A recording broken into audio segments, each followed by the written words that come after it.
in Latin America, 25, 26 years ago, at the end of the 90s, you had democratically elected governments, I think in all of the countries except perhaps Cuba. 25 years later, it's a very mixed picture. And so my first question there would be, what happened in Latin America? And the second question is, of course, Latin America is itself very important, but does it have ramifications in Europe and Asia, even the Middle East? It's a great question because what's striking about our hemisphere, the Americas, which you remember, they're talking about 35 countries that stretch from Canada to the tip of South America. But all of these countries at the beginning of this century, in 2001, made a commitment to democracy as the only legitimate form of government in the hemisphere. Yeah. Both through the Summit of the Americas process and through the Organization of American States.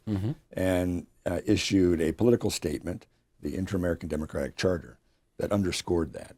And what was remarkable about that process and effort is that this was a region that was defined by poverty, inequality, and exclusion.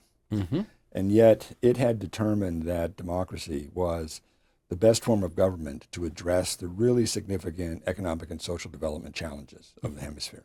But like all democracies around the world, they're facing really significant challenges now, driven by the expectations that have been created.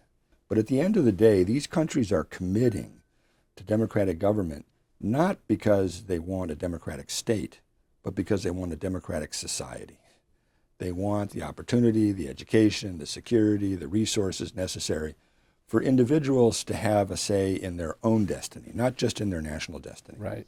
And the challenge that we face today is, can democracy in these kinds of countries deliver the goods? And in some countries, it's a resounding yes. But in other parts of the region, you mentioned Venezuela, Yes. Cuba, obviously, Nicaragua, the institutions have not delivered. They've collapsed. The institutions of the state have been occupied by political forces that have no intention of ceding power.